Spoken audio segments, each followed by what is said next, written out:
Bem, hoje nós estamos com o programa número 1 do Ponto de Fé, um programa do canal do YouTube do Instituto Expo Religião, que hoje, para nosso prazer, está atingindo aí 3.400.000 visualizações. Semanalmente nós teremos um programa onde nós vamos falar de fé, religião, cultura, dia a dia, como nós podemos introduzir e ajudar no respeito à diversidade religiosa. E hoje eu tenho o prazer de estar recebendo aqui a atriz Najara Tureta. Bom dia. Bom dia, que honra minha ser a primeira, né? Ó, brindando vocês com um cafezinho. Que honra minha, sua número 1. Najara, você fala sobre religião abertamente? Não Sim. Fala? Você sim. declara a sua religião? Declaro no sentido assim, quando me perguntam. Certo. Quando não me perguntam, eu também fico na minha. Eu posso perguntar? Pode, claro. Qual é a sua religião? Eu sou católica praticante. Costumo dizer praticante porque eu vou à missa, eu pratico, né? Então, não sou a católica de carteirinha, como dizem, né? Sou católica praticante desde 92, quando eu digo que voltei para a igreja. Né? Porque eu sou católica de batismo, direitinho, mas conheço todas as religiões. Você é católica de família, então? Sim. Veio uma tradição de família. Os meus pais eram católicos de carteirinha. Católicos por formação, né? Católicos de carteirinha, mas não tinham o hábito de ir à missa, não tinham esse hábito. Mas eles fizeram questão de me criar na religião católica. Me batizaram, mamãe era daquelas que tinha aquela superstição de a criança quando fazia máximo 15 dias já estava batizando, então não esperava passar esse tempo. Primeira né? comunhão. Isso, eu fiz primeira comunhão com 12 anos, eu fui batizada na Igreja da Nossa Senhora da Paz em São Paulo, primeira comunhão eu fiz com 12, a crisma que eu demorei mais. E aí eles não iam à missa, mas me fizeram questão de me matricular em colégio de freira. Então eu estudei a minha vida em colégio de freira, em São Paulo. Você foi até que idade, colégio de freira? Aí eu vim para o Rio, eu me formei até hoje em dia, essa confusão agora dessas coisas novas, né? Digamos, no meu antigo, tá, gente? 2º grau completo, então é ensino médio completo. Isso, ensino médio completo. Só não fui pro vestibular, essas coisas todas. Aí você veio pro Rio. Isso, eu acabei aqui no Rio, no Colégio São Paulo. Foi fácil para uma pessoa de formação católica? Quero ser atriz. Foi porque eu tive pais, principalmente minha mãe, muito cabeça aberta, assim, eu tive essa sorte. Então, eu acho que a minha mãe principalmente, ela não era da vontade dela, ela nunca quis, a vontade sempre foi minha. Uhum. E ela sempre foi, foi muito generosa, então só que ela falava que se dependesse da vontade dela, para ficar em porta de televisão perguntando, ela não faria isso, mas as coisas vieram, né? Foram acontecendo. E ela foi recebendo essas coisas que vieram e fazendo a minha vontade nesse sentido, mas não que ela tenha corrido atrás. Mas também não houve nenhum tipo de restrição. Não, e do meu pai também não, da parte do meu pai também não. Aí você entra no mundo artístico. Com 4 anos de idade. Com 3 anos e meio eu fiz comercial. E com 4 eu já estava estreando na televisão. E era uma vontade minha, assim, eu queria ser cantora. Ah, você queria ser cantora, não atriz? Não atriz. Eu não sabia, na realidade eu não sabia, eu queria estar lá dentro. Eu brincava com a minha mãe, eu olhava aquela caixinha e falava assim, me leva lá, minha mãe, tá. E eu dizia assim, eu quero ser cantola. E eu comecei a fazer comerciais com 3 anos e meio. E aos 4 anos foi que eu fui fazer um teste para uma novela na Record, em São Paulo. Não fui aprovada porque eu era muito pequena, e aí eu estreiei no programa ao vivo, dizendo monólogos e apresentando os palhaços Arrelia e Pimentinha. Sem saber ler. O que não deve ter sido fácil. Não, eu adorava. A mamãe lia e eu Repetia da minha decorava. forma. Uhum. E aí você deixa o sonho de ser a cantora Para ser e o que eu para realmente ser queria. realmente o que você queria e qual era a sua tendência, ser atriz. Ser atriz. Ficou feliz Muito. Nossa, com a mudança?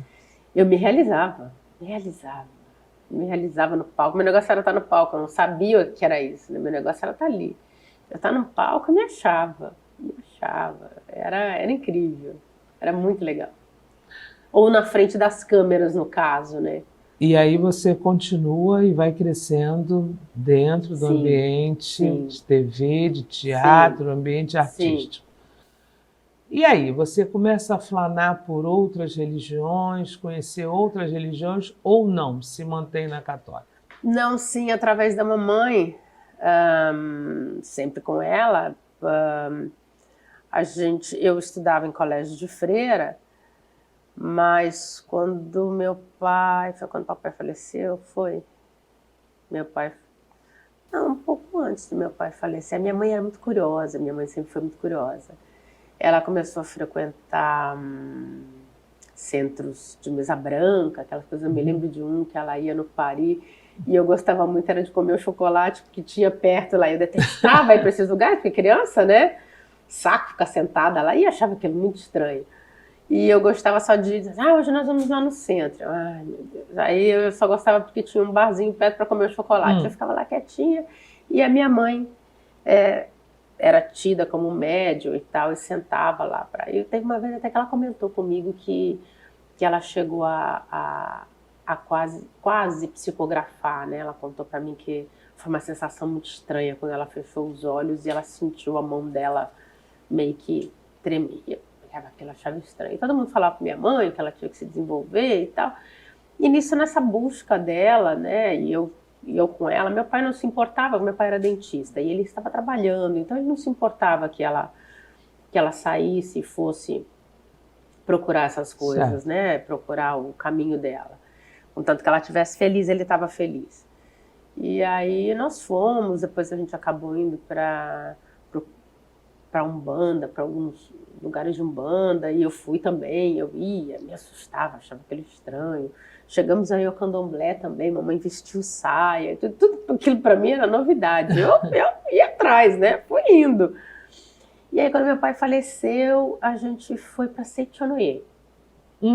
Ficamos 10 anos na Seitonoye. Dança radical. O quê? Ficamos 10 anos na Seitonoye, rezando a sutra e cantando, tentando procurar um alento, né? Tentando procurar um caminho, tentando procurar um conforto, né? E aí ficamos 10 anos na Seitonoye e foi bastante tempo. Quando a gente mudou para o Rio, aí eu vim para essa colégio de freiras e a gente continuou frequentando alguma coisa da Seitonoye aqui no Rio. O que é Seitonoye? O que vocês faziam? Como era? A Seitonoye, eles costumam, como ela é budista, ela é tida como uma filosofia de vida. Eles acreditam tem o Masaharu Taniguchi, que é o mentor deles, e tem a sutra que você reza, que é o livrinho deles que você reza para os antepassados. Eu acho bonito isso, né? Desse culto aos antepassados. Eles acreditam em reencarnação e o culto aos antepassados, que eu acho muito bonito. Então você reza aquela sutra dentro da sua própria casa para os antepassados, para você. Então você tem essa obrigação, quase como se fosse ler a Bíblia, você tem essa obrigação de ler essa sutra todos os dias. Obviamente que para os brasileiros, né, ela é lida em português, para os japoneses não, né? E a gente lia essa sutra, participava das reuniões. Eu gostava muito das reuniões porque as reuniões eram muito positivas, eles têm muito uma coisa do positivismo, que é muito legal. E eu me lembrava, até vocês hoje... interagiam durante a... Sim. Até hoje eu me lembro de uma musiquinha que nunca mais eu esqueci, que é muito bacana até para a vida, né? Aqui é o paraíso, eu sou filha de Deus, tudo já melhorou, tudo já melhorou. Ou seja, serve... Você já sai... Né? Serve para nós todos, claro. né? Isso nunca mais eu esqueci. E, enfim, foi muito bacana, foi muito gostoso. Temos ensinamentos muito, muito bons para o seu dia a dia, para você como ser humano. São ensinamentos praticamente baseados no amor ao próximo. Basicamente, ela trabalha com você, sim, com o teu interior, sim, com aquilo que você pode se tornar, sim, com o que você é. Sim, tem muito a coisa do seu pensamento transforma em doença, né? O que você pensa, se você pensar, você fica doente. É aquilo que você atrai. É aquilo que você atrai. Os japoneses, os orientais, têm uma forma de vida muito interessante, né? Eu acho fascinante. Tem umas coisas deles assim que eu acho um povo muito incrível.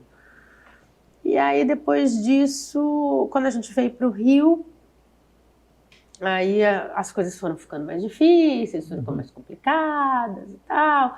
A gente, nesse ínterim, a gente, assim, íamos à missa eventualmente. E aí, em 92, que a vida estava mais difícil, eu não tinha me crismado ainda, e a minha mãe sempre falava, Najara, por que você não vai ser crismada? De repente as coisas melhoram. Aí eu, o que é crisma? Ela, não, vai estudar direitinho o que é crisma. Aí eu, perto da minha casa, tinha uma igreja, eu fui lá, aliás, foi até a mamãe que me inscreveu, eu fui lá, me inscrevi e participei de todas a preparação da crisma. Eu sou muito perguntadeira e perguntava tudo, o que é isso, o que é aquilo, eu gostava muito das aulas. E perguntava e tal, então eu fiquei muito, muito interessada naquilo, do sentido mesmo da coisa, que talvez mesmo estudando em colégio de freira, você tem uma outra preocupação, não só com a religião. E eu tive aqui no colégio, nesse colégio que eu estudei aqui no Colégio São Paulo, que foi muito bacana, o nome do colégio é Colégio São Paulo, que é das Irmãs Angélicas, a gente estudava religião, a nossa religião era muito legal, a nossa aula de religião não era sobre religião católica, era sobre as religiões.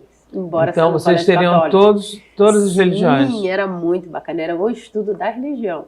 Achava isso muito bacana, sendo um colégio católico. Deveria ensinar somente sobre a Igreja Católica. Eu sei alguma coisa sobre hinduísmo, sobre brahmanismo.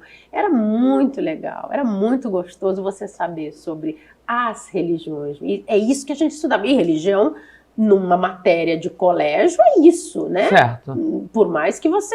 Essa é a nossa luta. Não é? Que você aprenda sobre a história da religião. Nossa, eu amei. Aquilo que você vai escolher é seu livre-arbítrio. Nossa, era lindo. Mas é o conhecimento. O nosso professor era um teólogo, ele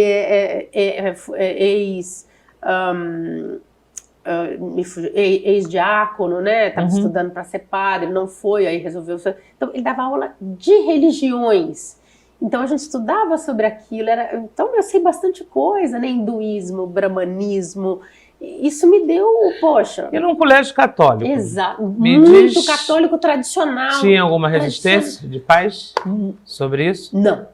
Não, nunca teve? Não. Eu tinha uma colega, inclusive, que era espírita, e isso era muito bacana, porque a gente tinha... Aí as celebrações eram todas na capela, era muito assim, quem quiser fica à vontade, vocês estão à vontade para ir ou não ir. E por esse carinho delas, por essa coisa delas, acabavam indo, entendeu? Porque não era obrigada. Quando tinha uma celebração, e eles não faziam essa restrição. E elas eram todas paramentadas. E eu faço aí um paralelo com uma escola que eu estudei em São Paulo, não vou dizer o nome da congregação, mas eu detestava este colégio em São Paulo, porque as freiras eram tidas como modernas na sua vestimenta. Elas andavam assim de saia e blusa normal, cabelo normal, assim, igual o meu, não usavam maquiagem, tá? embora a diretora usasse peruca. E por fora elas eram super moderninhas, e por dentro elas eram super preconceituosas, tanto que uma vez foram fazer uma reportagem na porta do colégio a meu respeito, que não tinha nada a ver com o colégio, mas a ver com a minha profissão, porque eu estava fazendo uma aula mulher. E a diretora ficou brava porque foi feito na frente. Eu fui... A minha professora de religião era uma professora de religião que dava religião católica. E ela, inclusive, foi muito grossa comigo, era uma madre. E eu tinha recém perdido meu pai. E ela falando sobre separação, sobre pais separados. Ela olhou para mim e disse assim, a Najara sabe muito bem o que é isso, não é, Najara? Eu olhei para a cara dela com um olhar assim, eu tinha 10 anos, 10 para 11, eu olhei para casa. Não sei não, senhora, porque o meu pai morreu. Aí a classe ficou assim, sabe? Naquele dia eu fiquei com a raiva daquela aula, de tudo aquilo, porque eu falava, meu Deus, o que é isso? E aí, quando eu vim para essa outra escola em que as freiras eram todas paramentadas, todas, né, enfim, andando de freira, e a visão era outra, que é o que realmente tem que ser, né? O paramento não tem nada a ver com a sua forma de pensar. Elas eram, nossa, elas tinham um carinho por mim. Porque aí você toca num ponto até crítico. No momento você estava num colégio, colégio de freiras, sim. Colégio religioso, aonde você faz sucesso com um especial que falava sobre separação numa época em que a separação não era uma coisa normal como o dia de hoje, e que tinha todo o conflito de uma filha que era você. Então aí você levava junto com você para dentro desse colégio, que com certeza deveria ser conservador, sim, você levava toda essa modernidade, rebeldia e tudo mais que as pessoas falavam na época sobre o especial de uma mulher que abordou numa época difícil, que foi a década de 70, a agressão do marido à mulher, separação, filha. Como é que foi isso? Nossa, que aí teve uma mistura. Aí realmente teve uma mistura da cultura com a religião, com a utopia, com a realidade, com a história e a história. E hoje em dia, o que eu não achava justo é porque eu nunca misturei, porque eu era a Najara, nunca fui a Elisa, né? Eu me comportava ali antes de Malu, porque eu já estudava nesse colégio antes de fazer a Malu, e sempre fui uma menina de televisão, que fiz outras novelas, então elas sabiam quem eu era. A partir do momento que eu fiz essa... E muitas das vezes eu faltei as aulas e tudo por problemas de colégio, aliás, por problemas de trabalho. Meu pai, inclusive, fazia notinhas na caderneta dizendo que eu não tinha feito dever por causa de trabalho, tudo sempre muito bem aceito. Aí, a partir do momento que meu pai faleceu, e aí eu comecei a fazer esse seriado, elas piraram, principalmente essa que era professora de religião, confundiu realidade com ficção e resolveu me atacar. Não prestou. Porque aí a pessoa tá machucada. Né? Eu me senti completamente aviltada, me senti, em vez de ser acolhida, eu fui agredida e eu respondi na altura. Falei, é? Então, eu falei, sabe? Porque se a gente voltar à década de 70, inclusive a separação não era aceita, né? O divórcio foi instituído em 77, né? Isso foi em 79, 80. A separação, perfeito. Sim, mas, né, a outra me atacar do nada, quando o sentido seria me acolher, quando ela me confundiu, a Najara sabe bem o que é isso. Eu falei, não sei não, porque meu pai morreu. Aí ela ficou... E aí? Teve que ir mãe no colégio, teve conversa, acabou por aí? Ela ficou na dela, ficou quieta, ela viu que eu era respondona, ela viu que Aí todo mundo, as minhas coleguinhas olharam pra minha cara, quando a madre saiu, eu olhei e falei assim, mas é verdade? Ela vem falar o que de mim? Aí as meninas ficaram todas e tal, e quando ela entrava, eu fazia um bico deste tamanho, né? Aí eu virava sempre pra minha mãe, quando é que você vai me tirar desse colégio? Aí até que, graças a Deus, no ano seguinte, Malu Mulher... a gente começou a gravar muito mais aqui no Rio e eu não podia daí faltar do colégio, aí eu mudei para o Rio, então foi onde eu dei a sorte de mudar para este outro colégio que era maravilhoso, onde elas me acolheram, quer dizer, foi outro acolhimento, nossa, aí eu me senti abraçada, me senti acarinhada E fiquei lá até meus 16 anos, quando eu me formei no ensino médio. E quando eu ficava sem emprego, elas rezavam por mim. Era outro nível. E aí você sai desse período. Você chegou a fazer alguma novela ou peça de teatro ou filme com tema religioso, que tivesse um tema religioso? Cheguei. Eu cheguei a fazer um programa, um caso verdade, que contava a conversão da Darlene Glória, aquela atriz maravilhosa. Uhum.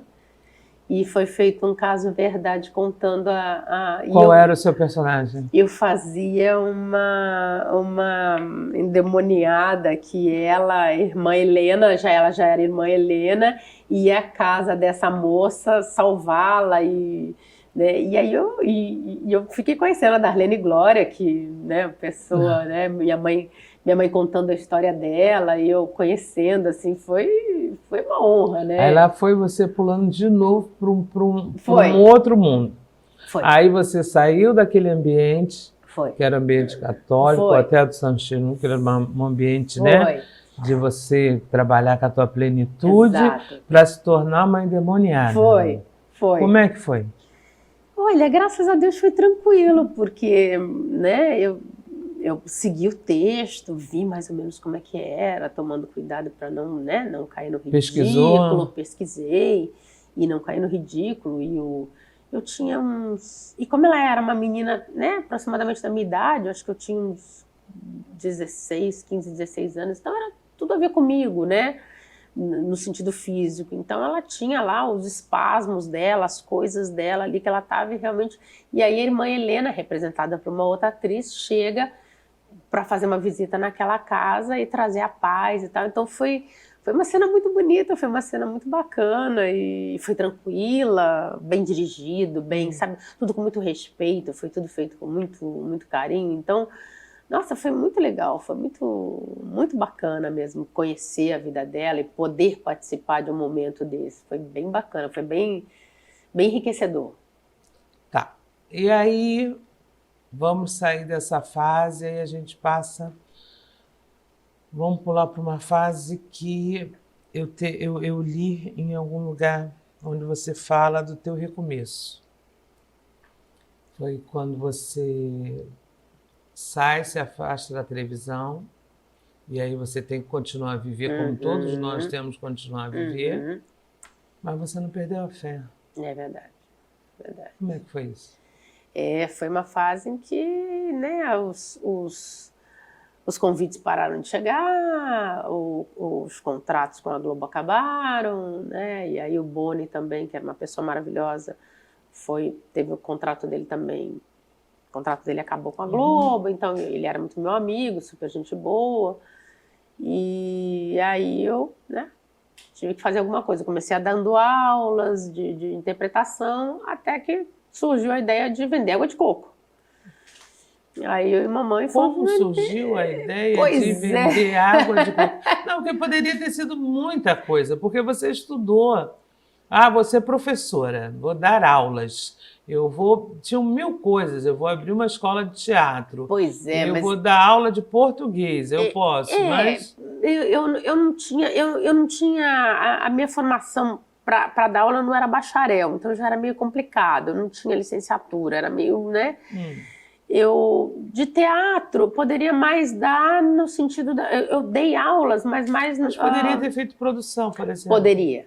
Eu cheguei a dar aulas, como a gente fala de workshops, eu dei. Dei algumas perto de casa, que são aquelas aulas que você dá uma semana, 2, e da minha experiência, se eu posso. Só que aí as coisas foram ficando meio apertadas. Fui para Record, fiz uma novela na Record em 2000, que foi muito bacana, lá em São Paulo. A Record estava recomeçando a fazer algumas coisas, aí essa era a segunda novela que eles estavam fazendo, eu fiz. E aí crente que ia ficar por lá não deu certo. E na época tinha aquela coisa de fábrica de fraldas, as pessoas começaram a inventar máquinas para fazer fralda. E a minha mãe ficou assim, a gente podia fazer fralda. Eu falei, mamãe, mas bater na porta das pessoas para vender fralda é complicado. E aí eu dei aula para a filha de uma moça, e ela ficou muito amiga, e o pai dela tinha tinha esses carrinhos de água de coco que tinham recém-vindos para o Rio de Janeiro. Era de um rapaz que inventou, ele era de Curitiba. Dá um minuto. Ele tinha perdido o emprego coisa. Qual é o meu e teve tempo? ideia Porque também eu de quero fazer um saber. extrator Vai de entrar água de aqui. coco, um carrinho em que as pessoas pudessem beber a água do coco e não Quanto tempo o tem já? coco, que é muito pesado. E Oi? aí ele começou a vender é esses isso que você tava tentando carrinhos me avisar? o pai Tá dessa bom. minha amiga comprou. Desculpa. Mas eu Ele vou comprou, precisar eu entrar conheci, aqui ela com falou, ela puxa, em por mais que dois vocês assuntos. não compram um Tá carrinho bom? desse? Eu falei, pô, Tá, né, eu tô vendendo um almoço para comer o jantar. Ela, não, pede um. Eu falei, não, em televisão eu não vou mais para pedir, porque eu havia ido em televisão para pedir emprego e tal, e deu em nada, né? Foram muitas promessas e nada de concreto. E aí eu peguei, passei um e-mail para essa fábrica e a dona da fábrica me deu um carrinho desse. E aí eu e minha mãe sempre ali batalhando, a minha mãe falou, vamos lá. E aí foi essa novidade, a gente foi pra frente da minha casa vender água de coco. E nisso, nossa, foi uma loucura, né? A gente ficou ali. Virou uma mídia sem tamanho. Aí todo mundo pensando que a gente estava fazendo aquilo de mídia. Eu falei, antes fosse, né? Todo mundo passava assim, cadê a câmera escondida? Eu falei, não tem não, filha, de verdade, tem não. E ali a gente tirou nosso ganha-pão por um bom tempo, né? Aí Você ficou ali quanto tempo, mais ou menos? Eu fiquei 7 anos, mais ou menos, ininterruptos. Aí eu dei uma entrevista no programa da Luciana Gimenez, que repetiu, e aí o Jaime Monjardim me viu e me chamou para uma novela em andamento.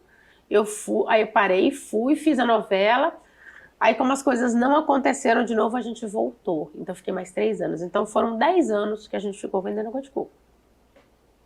Foram 10 anos na frente da minha casa, né? Que era no começo era mais movimentado. A fé, você valor? Um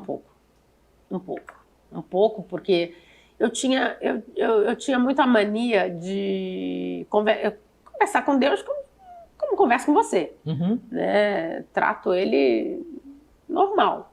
Sei que ele é Deus, mas trago ele como diriam os portugueses, ao pé de mim, né? Essa expressão é muito boa, ao pé de mim. Então eu conversava com ele assim, não, eu sei que você é Deus, mas, né? E muitas vezes eu perguntava, será que eu vou voltar? Será que tem alguma coisa contra mim? Eu faço a minha parte, mas você tem que fazer a sua. Eu estou fazendo a minha, agora a parte do impossível é contigo, né? Eu não posso fazer mais nada, a minha parte eu estou fazendo. Eu ficava assim um pouco receosa. E claro, muitas vezes o meu travesseiro viu muitas lágrimas, com certeza.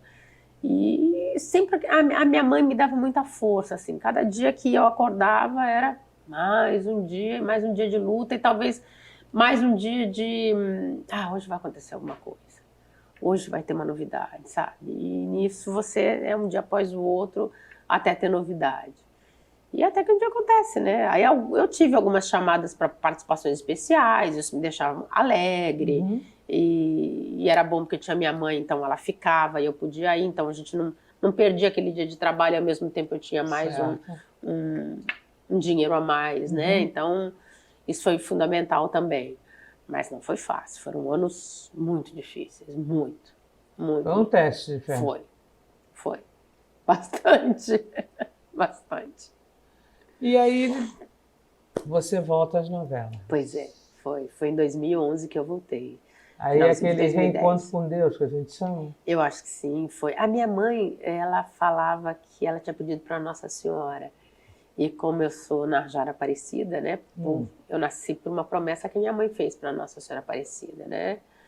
O meu pai se chamava Eduardo Aparecido, porque a minha avó também tinha 1000 problemas para ter filhos. Então ela botou o nome do filho de Eduardo Aparecido, Tureta. E a minha mãe também acabou ficando devota a Nossa Senhora Aparecida. E ela também tinha problemas, então eu nasci de uma promessa para Nossa Senhora Aparecida. Então me chamo Narjara Aparecida Tureta. E a minha mãe, ela via meu desespero, assim, eu estava vendendo água de coco e ela disse assim que ela tinha pedido para Nossa Senhora, um pouco antes do Valcir me convidar para fazer Morde a Sopra, ela tinha pedido para Nossa Senhora que o que fosse de bom para mim que viesse. E veio. E aí, nossa, foi uma alegria só. Eu fiz uma personagem maravilhosa, fazer a mãe da Marina Rui Barbosa, né? Foi incrível, foi... Nossa, eu acho uma das melhores personagens que eu já fiz. Foi maravilhoso. Angélica, você fez esse passeio Uhum, pelas religiões, uhum, que é o uhum, nosso assunto principal, né? uhum, Nosso ponto de fé, apesar de você ter dito aí em alguns momentos que ela balançou, uhum, eu vejo que ela está dentro de você. uhum. O que é fé para você? Fé. Fé é um sentimento que mistura,